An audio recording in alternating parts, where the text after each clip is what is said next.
Juicy motherfucking juice. Hey, What's the deal? what's up? I got it right that time, right? You got it right. Okay, 100. Okay, let's go. Let's start from the beginning. Where you from? I'm from Houston, Texas. Acres Home to be exact. Acres Home. Yeah. Okay, can you tell me what it was like growing up in Acres Home when you was coming up as a kid? Oh, I loved Acres Home when I was growing up. When I was growing up, I grew up with my grandma and my papa. Mm-hmm. They was in their 40s and 50s raising me, you know what I'm saying? So I feel like I was getting a good game, getting good upbringing. I'm learning manners, you know what I'm saying? But I was picking berries. I started cutting yards at 10. I was making $50 a yard. Okay, you always had a hustle mentality. Oh yeah, I always been a hustler. Because I've always been like, that's how I learned how to be a people person. Yeah. Because I was always around elders. Okay. My elders, and I always had to respect my elders. Okay. And then my grandma would always tell me, if somebody come back and tell me anything, I'm gonna beat your ass. Yeah. So it was like, okay, anytime I'm around elders, I gotta be spick and span. So I always knew that. But I would get in trouble, like with my peers. It's just like I just always had a switch. Like I can be, and that helped me with my professionalism. That's why I'm the way I am in business. Yeah. Because I was always with adults. Like I grew up in a cafe. Yeah. My Aunt Teresa had a cafe. My Aunt Gladys had a cafe. My uncle was a DJ. So I grew up in the cafes. I was always around older people. By the time I'm 15, 16, I'm in there playing cards with them, gambling and everything. You know okay, so describe what a cafe is like, because nowadays you don't really see too much of cafes like when we was coming up. Right, you know, you might go on Acres Home, but everybody pretty much chill. They be chilling. Yeah, they so be like outside. So describe what a cafe was like back then. Back then, the cafe, I mean, like from the moment. In the daytime, this is how it was for me, because my grandma's house was right here and the cafe was literally next door. Okay. Like the landlord literally rented my grandma and my auntie the house and the cafe together. Crazy part, back then our rent was $300. Yeah. Cafe was only $100 a month, $400 for the house and the cafe. And my Aunt Teresa, we lived on Bland. Down the street was the Blue Room and the Rec. I know anybody from Acres Home remember the Rec and the Blue Room. So my auntie in the daytime, we would be helping them stock up beer.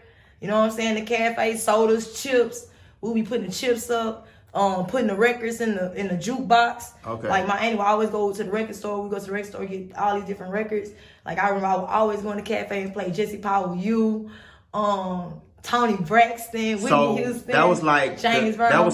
You would say that was a good upbringing. You had a good upbringing. Yeah, it's torn for me, because with them exposing me to that life, I saw a lot.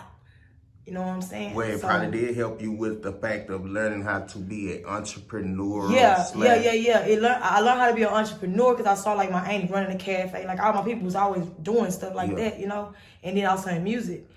But I saw a lot of sex.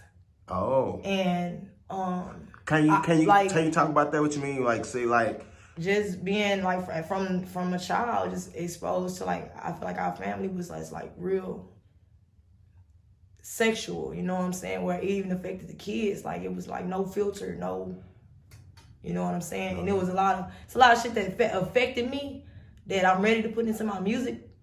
Do you remember anything of something you seen back then? Too far into detail right now on that part. On that part, okay. Yeah. Because I do feel like it's levels to me, and that's gonna really cost. That story gonna really cost. You know what I'm saying? Yeah. Because it takes some exposing people. Yeah. Okay, I can dig that. Okay, so you was growing up back then at that time. When did music actually get into play for you? Man, I can remember the very first song. I think I probably was like 3 or 4, because I know I wasn't in school, but my auntie had a cafe on Rent House in Acres Home. My other auntie, my Aunt Sandra, my Aunt Gladys. My Aunt Nene just had a house right there by her cafe. Okay. And so I remember it was bright, like the sun was shining real bright. And I remember walking in the cafe door, and as I walked in the door, I heard. What was it? Dum, dum, dum, dum, dum, dum, okay. That's the very first beat I can remember. Yeah. Like the very first beat that I can remember. So after that, The next song I remember just hearing and falling in love with was Babyface. It was my favorite song until I was probably like 10. When can I see you again? Yeah. And then when I go back and look, that song came out in 92. I was 4 years old. That's how I know I'm on point with my memories. Yeah. You know what I'm saying? I was 4 years old when that song came out, because I was born in 88. Okay. 88. Baby. Yeah, I'm an 80s baby. 88. That's infinite abundance. Yeah. You know what I'm saying? That's why even with my name, without the MF, with Juicy Juice, when I first came, because I was going by Juicy Juice at first, but it was not fitting me. It was too friendly. I was like, damn, man, it's too much for me. I'm going to have to add a motherfucker. I ain't going to lie, and we going to get into that real quick, okay? So, you growed up, you started getting into music. Now, let me rewind. What school did you go to? I started at Salmons Elementary, and then I got, my grandma put me into this, like a magnet program. It was like a lottery. I went to A.B. Anderson, Bethune, Drew, What was it like Carver. What was it like going to those different schools? I'm assuming all those different schools in different areas and stuff like that. All my schools was in Acres Home. Well, if I left Salmons and I went to A.B. Anderson, I was at A.B. Anderson, which was on Wheatley and West Montgomery, and then I went to Bethune, which was on South Victory and Carver. It was still in the same area, which right? was behind my house in New York. Okay. I went to Carver, that was behind on side of Bethune, but next to Carver College behind Drew. So for me, we all me and all of my schoolmates, we moved together. Like my stylist, they just hit me up a couple days for my show. She was like, "Hey, I don't know if you remember, we went to school together. I want to be your stylist." I was like, hell yeah. She was literally, she was actually one of my favorite people because she was always upbeat, positive. She was in theater arts. I was an art student, which is crazy because I started off in dance. Okay. And I got stage fright. I hated being on stage. I was good. Stage fright? I was good, but I hated being on stage. So I in 4th grade, I dropped my art major because when I got in the magnet program, we had to choose our majors. Okay. So I chose dance, which our majors we basically followed all the way through our senior in high school, because that's how Aldi had it set up for us. Okay. Pretty much how I got it set up now for other kids too. So I that are in the magnet program. You got any? I was just gonna say, how kids in the magnet program, man. How does a child or how does a parent get his child into the magnet program? Well, basically, now I know they got it based off of the area, like if you live in that Acres Home area, so it's really beneficial to a lot of kids that's in Acres Home. Okay. You know what I'm saying? Okay. And that's in like, I would say about 249, because it don't really extend that far out. But it's certain kids that live in that area that have to take advantage of those schools rather than like going to no disrespect to Aldi, Middle, and Hoffman, but if you got your in Eisenhower, but if you got your kids going into these magnet schools, and mind you, it's kids in there that they got this bad. They ain't everybody like, oh, y'all went to Carver, y'all they geeks. Nah. I was always in fights. Like I was in trouble all the time. I was in art. I was like the only black girl in my art class. Good as fuck. Going the hallways. I'm with everybody that I know from the hood. I'm everybody on the bus.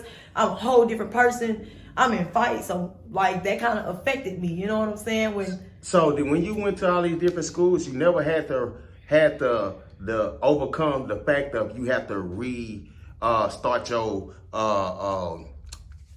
popularity over again, because we all whoever was in this grade, the whole class, everybody that was at the school, we moved to the next grade. When we went to when my 8th grade class went to Carver, it was the whole 8th grade at Carver 9th grade year. Yeah. And now and so when you go to Carver, everybody like, oh, these freshmen, nigga, well, you got to go against the whole 9th grade because we all came together. Yeah. You know what I'm saying? So we all moved grade to grade together. So when I go back and it's like, even the people that was in the 6th grade when I was in the 8th grade, we still have relationships. Like Akila, she was in the 7th grade when I was in the 8th grade. The girl is my new stylist. Yeah.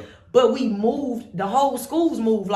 So y'all built the relationship. We had most of the people that I graduated with in Carver, we all started in 4th grade, 3rd grade, or 1st grade at A.B. Anderson. Yeah. And we were in school all of those years. People that was at my wedding when I got married was people that I started in pre-K with. You know what I'm saying? That was the magnet program. It moved everybody with us. You know what I'm saying? We really split up when people started going to college.